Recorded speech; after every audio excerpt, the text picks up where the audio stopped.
Oi, gente, tudo bem com vocês? Estamos aqui para mais uma videoaula aí de evolução.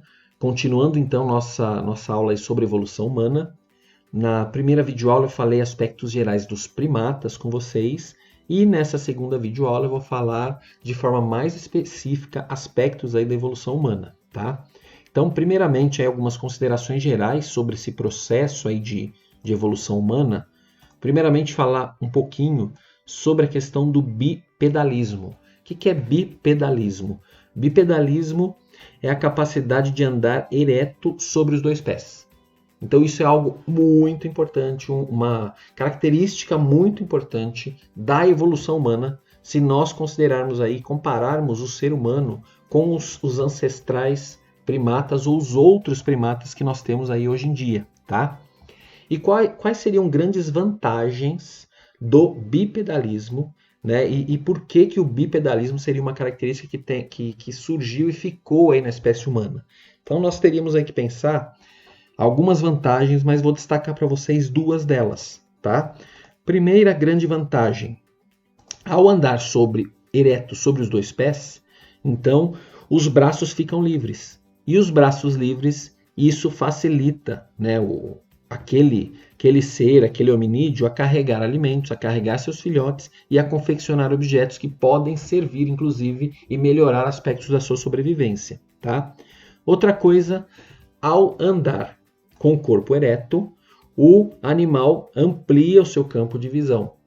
E quando ele amplia o seu campo de visão, ele tem mais chance de sobrevivência. Ele pode avistar predadores, né, ou ameaças de forma mais eficiente, e mesmo ele pode avistar possíveis locais onde tenham alimentos, né, para o seu grupo, para o seu bando. E aí, com isso, ele tem mais possibilidade de sobrevivência. Então, isso seriam possíveis características que tenham dado vantagens aí ao desenvolvimento da característica do bipedalismo, né? E aí, aqui embaixo, acho que é legal dar uma olhada aqui nesta imagem que mostra a questão dos dedos aí, né? Então, para que o bipedalismo ele se firmasse aí entre os hominídeos, especialmente no Homo sapiens, foi necessário, surgiu aí uma adaptação do esqueleto que permitiu com que o homem ficasse e permanecesse ereto sobre os dois pés. Então você tem uma mudança anatômica aqui, uma mudança na estrutura do esqueleto, se eu comparo aqui com os pés dos chimpanzés ou dos gorilas. Reparem que aqui você tem uma disposição que fez com que o homem perdesse a capacidade de usar os pés para agarrar troncos, galhos de árvores. Por outro lado, essa composição, essa conformação do esqueleto permitiu então ao ser humano, né, ficar ereto e caminhar ereto sobre os dois pés. Coisas que não são possíveis de serem realizadas aí pelos chimpanzés e pelos gorilas. E aí aqui eu faço algumas observações, né, de algumas mudanças anatômicas que foram associadas ao bipedalismo, e se elas não tivessem acontecido de forma simultânea ao bipedalismo, o bipedalismo não poderia ter efetivamente acontecido aí, né, de forma eficiente. Então, primeiramente, o formato dos pés e da bacia dos seres humanos, ele teve uma adaptação estrutural, né? Você teve uma mudança esquelética, mudando o formato dos pés e da bacia, e a abertura da base do crânio em que a coluna vertebral se encaixa. Então, se a gente olhar aqui essa imagem do lado esquerdo que está aqui, tá? Nós podemos ver então uma comparação de um esqueleto de um chimpanzé e de um ser humano. Então, a questão do formato dos pés eu mostrei para vocês no esquema anterior. Agora, o formato da bacia, tá? Que está aqui, que é esse osso que está aqui do chimpanzé e esse osso que está aqui do ser humano. O que acontece? A bacia do chimpanzé tem um local de inserção dos ossos da coluna que acaba projetando a coluna em ângulo com as suas pernas, de tal forma que ele não consegue ficar ereto por muito tempo. Já o ser humano, o formato da sua bacia faz com que os ossos da bacia tenham uma inserção, né? E essa inserção permite com que a coluna permaneça ereta e o corpo permaneça ereto. Então, além do formato dos pés, nós temos aqui uma adaptação do osso da bacia. E uma terceira adaptação importante é lá no crânio desses animais. Então, o osso do crânio tem que ter abertura também para a coluna vertebral numa posição que permite que a cabeça fique reta, né, e o corpo fique ereto. Fique ereto. Então, se você olhar aqui do lado, um crânio humano, a abertura, né, a abertura aqui da base do crânio, ele fica na parte de baixo, permitindo com que o animal fique com a cabeça numa posição adequada, pensando aí no corpo como um todo estando ereto, tá bom? Aí outras mudanças anatômicas que vieram junto com o bipedalismo, essas duas são muito importantes para efetivamente o bipedalismo ele acontecer. Mas outras mudanças anatômicas importantes que aconteceram juntamente com o bipedalismo foi o aumento da caixa craniana comparado aqui com o chimpanzé. Então aqui você tem uma comparação, né, entre um crânio do ser humano e um crânio do chimpanzé. Então nós temos um aumento do volume de caixa craniana, redução dos dentes caninos comparado a um chimpanzé, e reparem o formato da face acabou se tornando menos alongado comparado do chimpanzé, que tem essa projeção aqui da face, coisa que não existe aqui nos hominídeos, especialmente aí no Homo sapiens, no Homo neandertal, como nós vamos ver aí na sequência, tá bom? Bom, gente, e aí vamos agora então para completar essa nossa visão aí bem geral aí sobre a evolução humana, falar um pouquinho da filogenia humana. Esta filogenia foi a filogenia dos primatas que nós vimos na videoaula passada, né? Então vale a pena relembrar aqui que nós temos a divisão dos primatas, aqui o ancestral primata de todos, cerca de 65 milhões de anos atrás. Aqui a divisão dos primatas em dois grandes grupos, prosímios e antropóides, né? Os prosímios, lêmures, lores e társios, e os antropóides, os macacos do Novo Mundo, macacos do Velho Mundo, gibões, orangotangos, gorilas e chimpanzés, além do ser humano. O que nós vamos ver agora são detalhes desta parte desta filogenia. Então, este pedacinho apenas estará detalhado no esquema que vem a seguir, tá? Agora, antes de seguir, eu gostaria só de chamar a atenção de uma coisa importante e relembrar vocês de algo importante, que é o seguinte. Vocês já devem ter ouvido falar aquela velha colocação de que os seres humanos eles vieram dos macacos. Não, isso não está certo, tá? Seres humanos e chimpanzés apresentam algum ancestral comum que está nesse ponto que você está vendo aqui da nossa filogenia. Então, se eu passasse uma linha reta mais ou menos aqui no tempo, ó, nós teríamos algo mais ou menos aqui há uns 5 milhões de anos atrás, que estaria aí o ancestral comum de nós todos aí, que é a filogenia que nós vamos detalhar na sequência. Lembrem desse esquema que nós vimos em aulas anteriores, né? Aquela visão distorcida de que na evolução humana o homem veio do macaco, né? O homem veio de um chimpanzé. Isso está completamente equivocado. Então, quando vocês visualizarem novamente essa imagem em algum momento, entendam que isso não representa, né, a explicação correta científica para a questão da evolução. Homens, seres humanos atuais e chimpanzés, conforme eu falei no esquema anterior, eles apresentam um ancestral comum que data aí de cerca de 5 milhões de anos atrás, que é o que nós vamos ver aí na sequência. E aí, observando esse esquema que está aqui, né, você está vendo uma linha do tempo aqui em cima. Aqui é o tempo atual e aqui é o tempo para o passado. Né? Nós temos uma escala de 5 milhões de anos. Então, é aquele pedacinho de 5 milhões de anos que eu mostrei na filogenia anterior, só que agora com detalhes da evolução humana, tá? Especificamente da evolução humana. E aí, vamos começar aqui com uma espécie muito importante, conhecida como Ardipithecus ramidus, né? Aqui tem uma imagem de uma possível reconstrução do Ardipithecus ramidus. É uma espécie que foi descrita a partir de fósseis encontrados na Etiópia, né? Ele data aí de cerca de 4,4 milhões de anos atrás. É o primeiro hominídeo conhecido que tinha uma altura média de 1,15 m e um peso médio de 27 kg, tá? Pense que altura e peso, assim como na nossa espécie existe uma variação em torno disso, logicamente que aqui vai ter uma variação. Isso aqui são altura e peso médios. e um volume cerebral que variava aí de 350 a 450 a 400 centímetros cúbicos, certo? Então aqui destaco para vocês aí o Ardipithecus ramidus, o primeiro hominídeo conhecido. A partir dele, eu vou comentar e vou falar de algumas das espécies que estão sendo mostradas aqui, com algumas das suas possíveis relações filogenéticas. Reparem que na representação que está aqui existem muitas interrogações, que são dúvidas sobre as relações filogenéticas entre eles. Mas, de qualquer forma, vou estar comentando com vocês algumas informações, algumas coisas que já se sabe e se conhece a respeito dessas espécies que estão representadas aqui. Bom, então aqui, nesse ponto da filogenia, eu vou destacar para vocês aqui as diversas espécies de Australopithecus. Reparem que aqui você tem A ponto, A ponto, A ponto. Então, são várias espécies de Australopithecus, né, que foram descritas a partir de fósseis encontrados em várias regiões da África.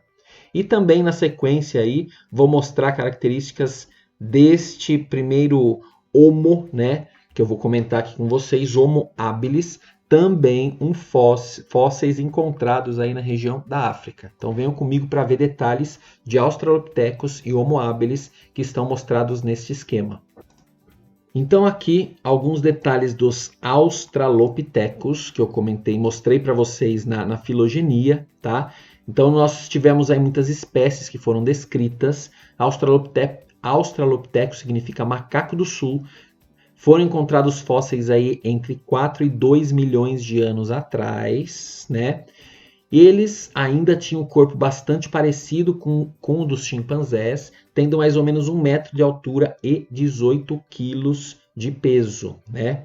E apesar disso, eles já apresentavam adaptações importantes aí para a questão do bipedalismo, como eu destaquei aqui para vocês, certo? Então reparem aqui, né, nessa imagem, nesse esquema que está mostrado, aqui nós temos o osso de um australopiteco, o osso da bacia do australopiteco, comparado com o do chimpanzé e do ser humano atual. Reparem que um osso da bacia do australopiteco é muito mais parecido com o do ser humano do que com o do chimpanzé. E como eu comentei com vocês no comecinho dessa aula, a anatomia do osso da bacia ele é essencial para que o animal consiga sustentar o seu corpo sobre 2 pés, né? Então o bipedalismo depende aqui de um osso da bacia bem construído para que o corpo se sustente sobre os 2 pés. Os australopithecus tinham esse osso da bacia já muito parecida com o do ser humano atual, tá? Diferente do chimpanzé que não permitia o bipedalismo. Além disso, os fósseis indicam que eles eram capazes de utilizar ferramentas de pedras afiadas. Então, eles conseguiam já pegar as pedras afiadas, utilizar as ferramentas.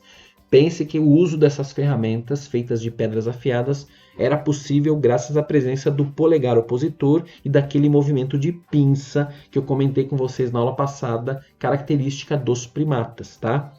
E a utilização dessas ferramentas de pedras afiadas permitiam a esses animais a sobrevivência ao tirar carne de ossos de animais que eles tinham caçado, por exemplo, e mesmo para chegar à medula, né, que era rica em gordura, um animal altamente energético, nutritivo, que permitia a sobrevivência desse animal por muito tempo, tá bom? Então aqui algumas características importantes aí dos australopithecus. A outra espécie, o outro grupo de hominídeos que eu destaquei ali na filogenia foi o chamado Homo habilis, né?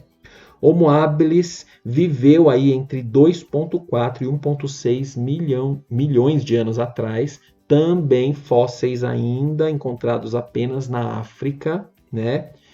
Eram espécies já capazes de produzir ferramentas de pedra lascada, madeira e ossos. Então, eles já eram mais hábeis aí na produção de ferramentas. E o cérebro deles era bem maior do que o dos outros 2 grupos que eu comentei anteriormente. Os ardipithecus, como eu tinha falado, 350 a 400 centímetros cúbicos. Os australopithecus tinham de 400 a 450 centímetros cúbicos de volume cerebral. E o Homo habilis, o seu cérebro variava entre 510 e 690 centímetros cúbicos. Então já era uma espécie que tinha um volume cerebral maior, consequentemente já conseguiu desenvolver, né, inclusive essas ferramentas e características aí decorrentes desse maior volume encefálico.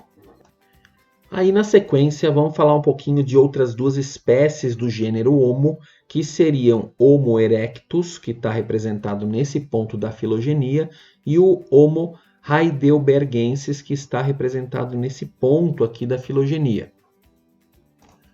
Então, observando aqui no esquema, o Homo erectus, que vocês tinham visto aí na genealogia anterior, né, na filogenia anterior, ele viveu aí entre 1.800.000 anos atrás, né, e ele desapareceu há cerca de 500.000 anos. Então, ele viveu entre 1.800.000 a 500.000 anos atrás, com um cérebro que chegava a 940 centímetros cúbicos. Então, o maior cérebro aí de todos que nós vimos até agora, né? Detalhe muito importante, foi o primeiro gênero Homo a sair do continente africano e foram encontrados fósseis de Homo erectus na Europa, Ásia e Indonésia, tá? Ele tinha uma capacidade de produzir fogo e, consequentemente, ele conseguia processar os alimentos, cozinhar o alimento, né? Meio que assar os alimentos, e isso permitiu uma sobrevivência bastante grande desses animais em relação à questão do alimento, tá? Além da questão do fogo, para ele poder cozinhar, assar o seu alimento de origem animal, eles também faziam coleta de alimentos de origem vegetal, tá bom? Então aqui um pouquinho aí do chamado Homo erectus. E o outro gênero de Homo que eu destaquei para vocês naquela filogenia foi o chamado Homo heidelbergensis, né? Esse gênero de Homo aqui, ele viveu aí entre 600 e 200 mil anos atrás e provavelmente tenha convivido aí com o Homo erectus, né? Aqui acho legal destacar, no caso do Homo heidelbergensis, algumas características que têm a ver com a questão do simbolismo.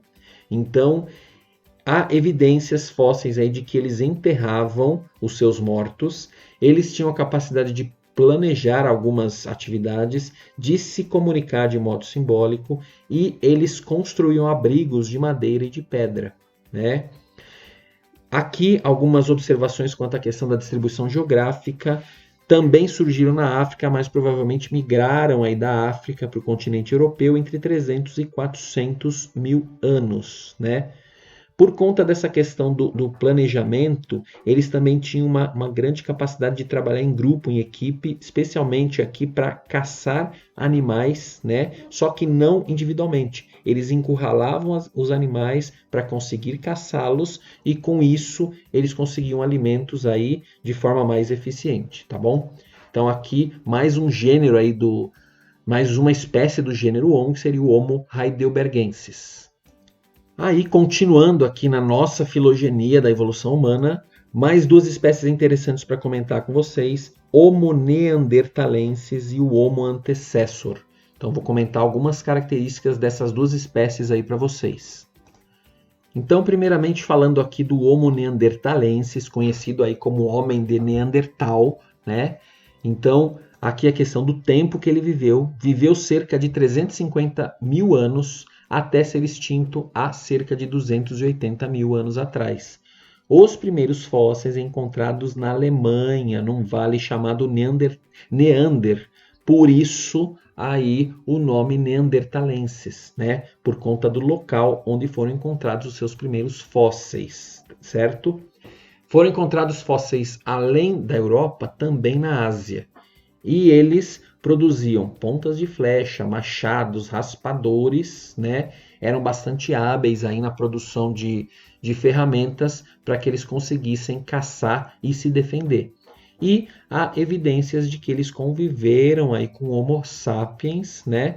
Inclusive com a possibilidade de ter cruzado com Homo sapiens e inclusive gerado descendentes, tá bom?